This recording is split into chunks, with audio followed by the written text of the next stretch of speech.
इतने दिनों बाद तो काशिफ आया हमारे घर पे, ऐसे थोड़ी जाने दूंगी मैं इसको। वो अंसारी अंकल या शमसा आंटी होंगे, बस जरा सलाम दुआ कर लो। क्या जरूरत है सलाम में दुआएं करने की, मिल लिया ना, सारे ठीक ठाक है, अच्छे बने, कुछ नहीं उनको हुआ, तू घर चल बस। अम्मा जी बुरी बात है, कैसी बातें कर रही हैं आप? तुम मुझे सिर्फ ये बताओ कि जब सबा घर आई गई थी तो तुमने उससे क्यों झगड़ा किया, क्यों उसे कहा घर से जाने के लिए? मैं बात करती, तुम्हारे अब्बू आने वाले हैं, वो उससे बात करते। अम्मी आपने ऐसा सोच भी कैसे लिया कि मैं सबा आपी से बदतमीजी करूँ, और इतनी जुर्रत है मेरी कि मैं उन्हें घर से निकालूंगा? अम्मी वो खुद नाराज होकर घर से गई। बात तो मैं वाकई खत्म करना चाहती हूँ, अपनी बेटी को इस घर से हमेशा के लिए साथ ले जाके। आप उससे पूछें कितनी बदतमीज है वो, मुझसे कितनी बदतमीजी करती है, मेरे घर वालों से कितनी बदतमीजी करती है। नहीं पूछूंगी, कभी नहीं पूछूंगी। और जब तुम और तुम्हारे घर वाले मेरे घर की दहलीज पे आके नाक रगड़ेंगे, तब तुम्हें एहसास होगा कि नाहक किसी को सताने का क्या अंजाम होता है। हटो आगे से।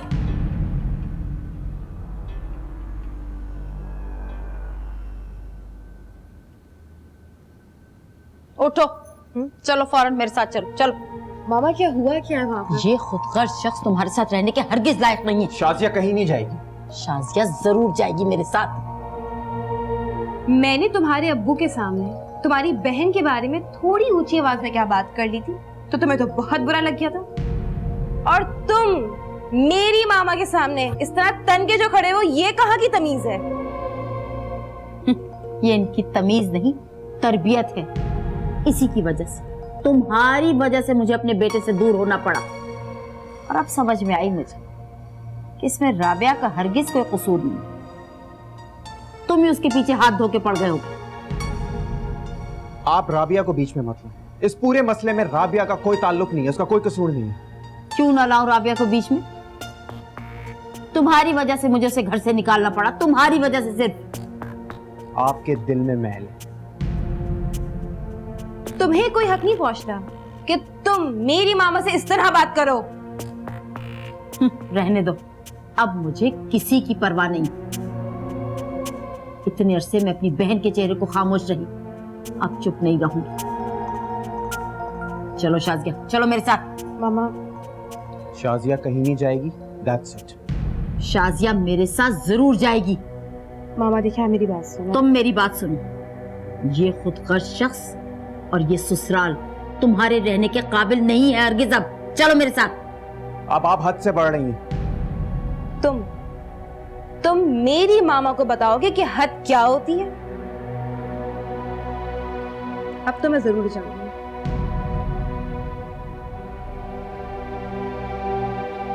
मामा मैं आती हूँ।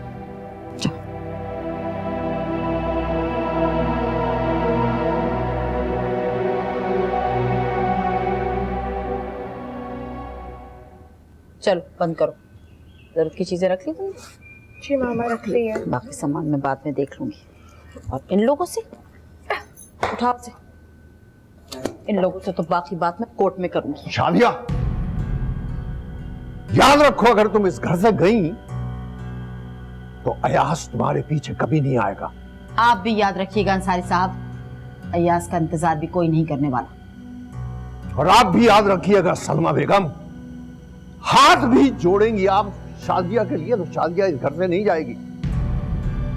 चलो शादिया, चलो अपने कमरे पे जाओ।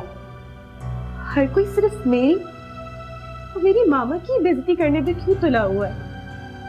मैं कहता हूं अपने कमरे में जाओ, कि तुम्हारी मामा तुम्हें यहां से नहीं ले जा सकती। ये आपकी भूल है। शाजिया को आज कोई नहीं रोक सकता मेरे साथ जाने से। बहुत पछताओगी सलमा बेगम। पछता तो मैं उस वक्त से रही हूं जब से आपसे दोहरा रिश्ता कायम किया है अंसारी साहब। मैं अपना मकाम, अपना मियार और अपने उसूल तोड़कर इस लहजे में बात कर रहा हूं आपसे, क्योंकि शराफत की जबान अपना असर खो चुकी है। याद रखिएगा, अगर ये शाजिया इसने आज इस दहलीज को पार किया तो फिर आइंदा कभी इस घर में कदम नहीं रखेगी। ये मेरा आखिरी और हतमी फैसला है।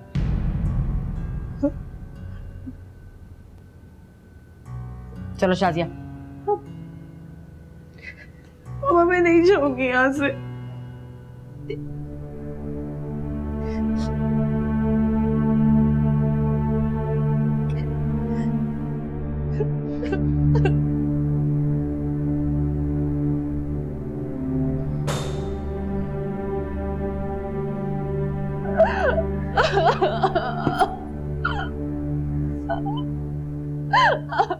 सलमा क्यों आई हो तुम यहाँ?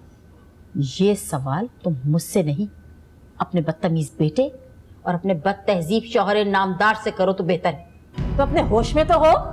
अंसारी के लिए कैसे बेहुदा अल्फाज इस्तेमाल कर रही हो? और उन्होंने जो मेरे लिए नाजेबा अल्फाज इस्तेमाल किए उसका पता भी है कुछ? बड़े प्रोफेसर बने फिरते, सारे जमाने को तालीम देते और खुद निरे जाहिल हैं। बस बहुत हो गया सलमा। अगर अब तुमने अंसारी के खिलाफ कोई भी बेहुदा बात की ना तो मेरा हाथ उठ जाएगा। और अब मुझ में इतनी ताकत है कि मैं इस हाथ को रोक सकूं। तुम जाओ यहाँ से अभी और इसी वक्त चली जाओ। चलो, अगर ऐसी बात है तो आओ मैं तुम्हें दिखाऊं तुम्हारे शौहर ने और तुम्हारे बेटे ने मेरी बेटी के साथ क्या सलूक किया है। आओ मेरे साथ, चलो आओ आओ जरा, सब कुछ खुद ही अपनी आंखों से देख लो, शायद तुम्हारे दिल में कोई दर्द जाग उठे। देखो देखो मेरी मासूम सी बच्ची का क्या हाल किया, उसके फूल से चेहरे पे कितने तमाचे के निशान हैं। तुम्हारे जाहिल गंवार बेटे ने मेरी बच्ची का ये हैसियत किया। शम्सा, मामा आप इन्हें क्या बता रही? ये तो खुद यही चाहती है कि अयाज मेरे साथ हमेशा ऐसा ही सुलूक करे। शाजिया, मैंने कभी ये नहीं चाहा कि मेरे बेटे मेरी बहुओं पे इस तरह हाथ उठाए। शम्सा, तुम्हारा कोई दामाद तुम्हारी बेटी के साथ अगर इस किस्म का सलूक करे, फिर मैं तुमसे पूछूंगी तुम्हारे दिल पे क्या गुजरती है। अयाज, अयाज, ये सब क्या हो रहा है? तुमने शाजिया पे हाथ क्यों उठाया है? मामा ये अब्बू से बदतमीजी कर रही थी, भी तो मैंने सिर्फ इसे थप्पड़ मारा। अगर आइंदा इसने बदतमीजी की तो मैं इसका गला दबा। देखा देखा शम्सा, तुमने अपने बेटे के मुजरिमाना इरादे। मेरी बच्ची की जिंदगी यहाँ कतई महफूज नहीं, इसलिए शाजिया मेरे साथ मेरे घर जाएगी। शम्सा वापस। शाजिया, आज तक जारा और सारा ने अंसारी के सामने आंख उठा के बात तक नहीं की, और तुम हो इसलिए शम्सा कि मेरी बेटी सच्ची है, हक बात कहने की जुर्रत रखती है। सलमा, लड़कियों की जुर्रत मैके में तो चल सकती है लेकिन ससुराल में नहीं। अयाज, तुम मुझे बताओ, तुमने शाजिया पे हाथ उठाया क्यों? अब तो हाथ उठा ही लिया है, अब समझाने से कोई फायदा नहीं, इसीलिए मैंने तुमसे कहा है शाजिया मेरे साथ घर जाएगी। ना तुम आज से मेरी बहन हो, ना मैं तुम्हारी। मुझे अपनी बेटी से ज्यादा कोई अजीज नहीं है। सलमा, ये फैसला इतनी आसानी से नहीं होगा। अंसारी के पास चलते हैं, वहीं इस बात का फैसला होगा। ठीक, तुम अपना ये शौक भी पूरा कर लो ताकि तुम्हें कोई हसरत न रह जाए कि मैं शाजिया को बगैर बताए यहाँ से ले गई। आओ शाजिया। चलो अयाज।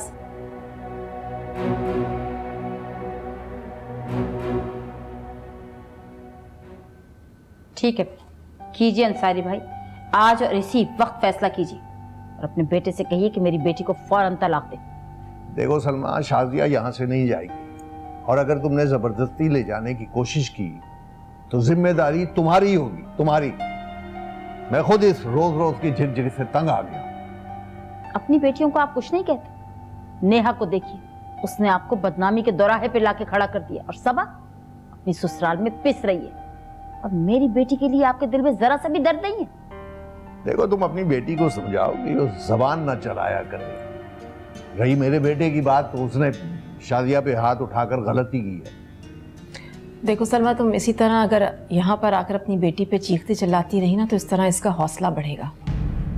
बस शम्सा, बात खत्म हो गई, अब शाजिया यहाँ नहीं रहेगी। तो फिर ठीक है, तुम अपनी बेटी को यहाँ से ले जा सकती हो, और एक बात याद रखना कि यहाँ से इसको लेने कोई आएगा नहीं। शम्सा, बस अंसारी भाई, हो गया फैसला, मैं शाजिया को अपने साथ लेकर जा रही हूँ। मामा मैं कहीं नहीं जाऊंगी। शाजिया, शाजिया तुम यहाँ नहीं रहोगी। मामा मैं यहीं रहूंगी और इन सब लोगों का मुकाबला करूंगी। शाजिया, जिंदगी मुकाबले से नहीं गुजरती है, कॉम्प्रोमाइज करने से गुजरती है। ये बात आप खुद समझे और अपनी औलाद को समझाएं। मामा मैं नहीं जाऊंगी। ठीक है, मरो यहीं रहो। लेकिन आइंदा किसी भी हालत में मुझे फोन हरगिज मत करना, समझ आई तुम्हें?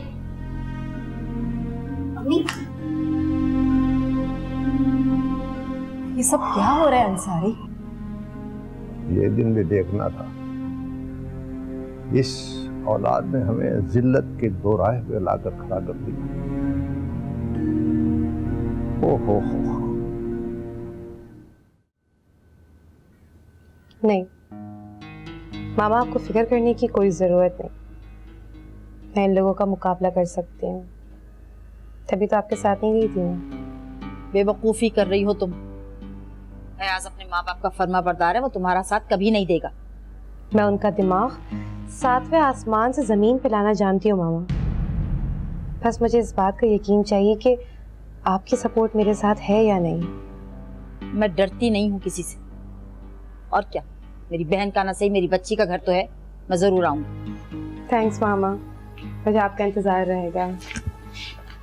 अपनी माँ से कितने प्यार से बात कर रही थी, क्योंकि इस घर की रिपोर्टिंग कर रही थी, और हमेशा की तरह मेरी माँ को टारगेट बनाया।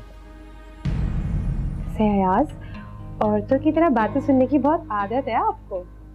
पछताओगी तुम एक दिन। जितना दुख और तकलीफ तुम मेरी माँ को दे रही हो ना, तुम्हारी बहू भी तुम्हारे साथ एक दिन यही करेगी। ओ, बद्दुआ दे रहे हैं मुझे। शिकायत कर रहा हूं शाजिया, पर तुम्हें क्या फर्क पड़ा?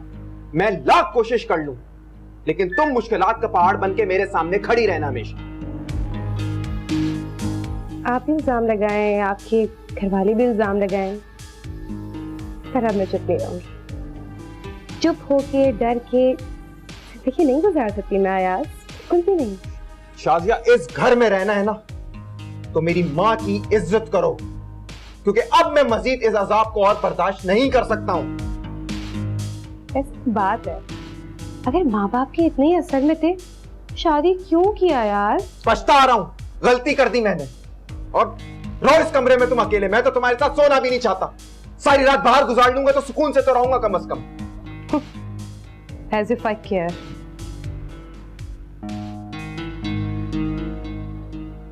मामा को बताती हूँ। हेलो, हाँ मामा, फिर से लड़ाई। ये लोग ऐसे नहीं सुधरेंगे, कुछ करना पड़ेगा।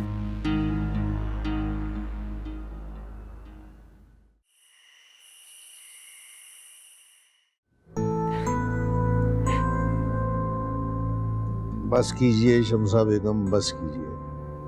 कुछ आंसू बुरे वक्त के लिए भी बचा के रख लीजिए। इससे और बुरा वक्त क्या होगा अंसारी? जिल्लत पे जिल्लत, कभी बेटों के हाथों, कभी बेटियों के हाथों, कभी बहुओं के और कभी अपनी बहन के। अरे दुआ कीजिए कि अल्लाह हमें जिल्लत सहने का हौसला भी दे। इज्जत तो अब ख्वाब बनती जा रही है बस। सब क्यों हो रहा है हमारे साथ? अगर मुझे मालूम होता तो मैं कब का बहुत दूर निकल गया होता। सब रिश्तों के खेल हैं। जो रिश्ता दिल के ज्यादा करीब होता है, वो दिल आसानी से तोड़ भी देता है। मैं तो कभी सोच भी नहीं सकती थी अंसारी, मेरी अपनी भांजी, मेरी बहन मेरे साथ ऐसा करेंगी। तो अपने बेटों की शादी करके पछता रही हूँ कि साथ साथ मैं भी अजाब में हूँ। फितने जब जवान हो जाएं तो अजाब नाजिल हो जाया करता है। औलाद भी तो एक फितना ही है। आप ये बताइए, नेहा के वहां क्यों गई थी आप? दिल के हाथों मजबूर होकर अंसारी, औलाद है वो मेरी। हाय, औलाद, माँ बाप के दिल तड़पते हैं, धड़कते हैं। शमसा बेगम, दिल सीने में क्यों धड़कते हैं? खास तौर पर औलाद के लिए ये इनकी धड़कन क्यों तेज हो जाती है? ये औलाद हमें बर्बाद कर देगी, बर्बाद कर देगी।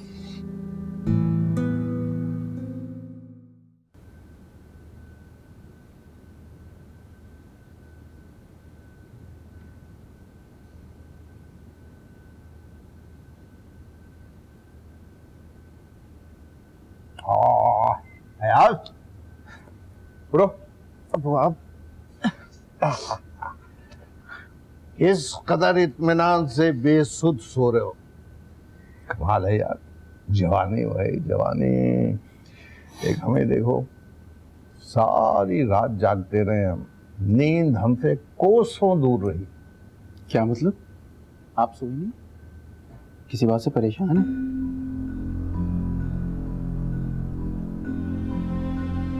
अब वो अपना बिल्कुल ख्याल नहीं रहा। भला ये क्या बात हुई कि हमारी खुशी में खुश हो जाते हैं और हमारे दुखों में इतने उदास? यार तुम मेरे बहुत प्यारे बेटे हो,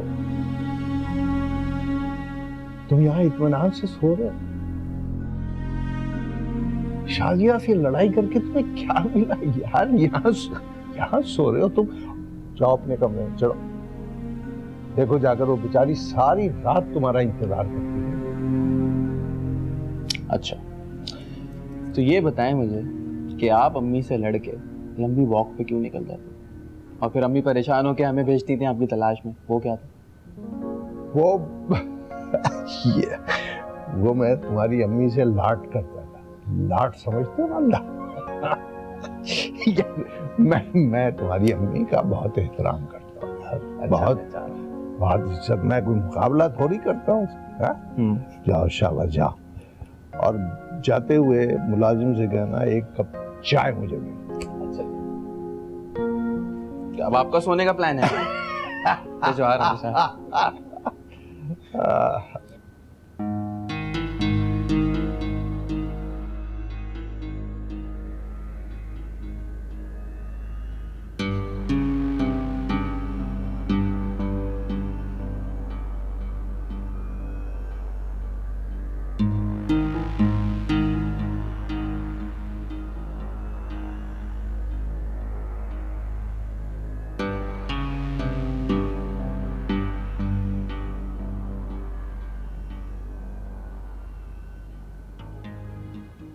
शाजिया,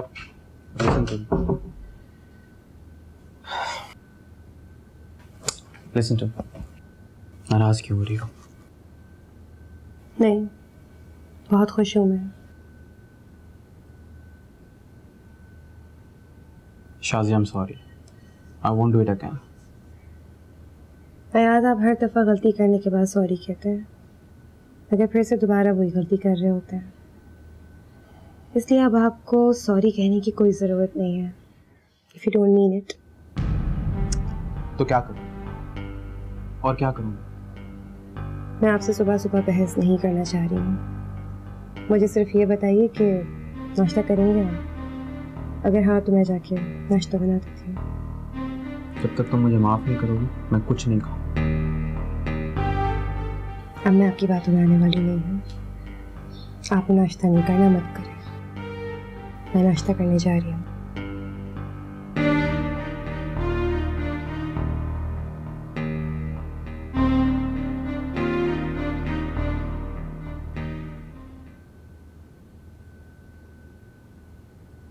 अशरफ, जी बेगम साहब। नाश्ते की टेबल अभी तक तैयार नहीं हुई है, सबको ऑफिस भी तो जाना है। खान साहब छुट्टी पर है बेगम साहब, और ज़ारा बेगम की भी बहुत तबीयत खराब है रात से, वो तो बिस्तर तक में थी, और फैसल भाई भी बिना नाश्ते के ऑफिस चले गए। अच्छा ठीक है, मैं ज़ारा बीबी को देखती हूँ, तुम चाय दम पे रखो। अशरफ, मेरे लिए नाश्ता तैयार कर दो, और हाँ वो पराठा ही बना देना आज, ठीक है? शाजिया, तुम्हें छोटे बड़े की तमीज नहीं है? सुबह का वक्त है, तुम्हें इतनी तौफीक नहीं हुई कि तुम मुझे सलाम कर लो? अगर मेरा दिल नहीं चाह रहा तो मैं आपको सलाम क्यों करूंगी? कोई जबरदस्ती है क्या? अशरफ, तुम नाश्ता लगाओ टेबल पर, और तुम मेरे साथ चलो। कम से कम मैं घर के मुलाजिमों के सामने घर के इश्यूज डिस्कस नहीं करना चाहती। ओफो, अब सुबह ही सुबह इनका लेक्चर सुनना पड़ेगा।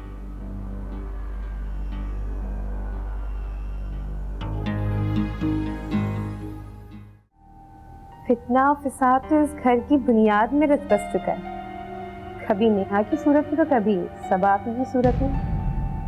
शाजिया, जबान संभाल के बात करो, पता भी है क्या कह रही हो? बहुत खूब, शम्सा बेगम बहुत खूब। तो कल से आज तक तुमने मेरी बेटी का पीछा छोड़ा नहीं। सलमा, तुम फिर आ गई? खुदा के लिए रहम करो हम पर और अपनी बेटी पर। आप तो सब जानती थी ना, फिर क्यों की आपने मेरी शादी ऐसे घर में? पता नहीं शम्सा को दिन ब दिन क्या होता जा रहा, चिड़चिड़ी से चिड़चिड़ी होती जा रही। पर एक बात बताओ, तुम किस लिए जिद पर अड़ी? क्यों नहीं छोड़ देती इस जहन्नुम को? मामा जिद पे नहीं हूं मैं बस अपना घर खराब करना नहीं चाहती हूँ।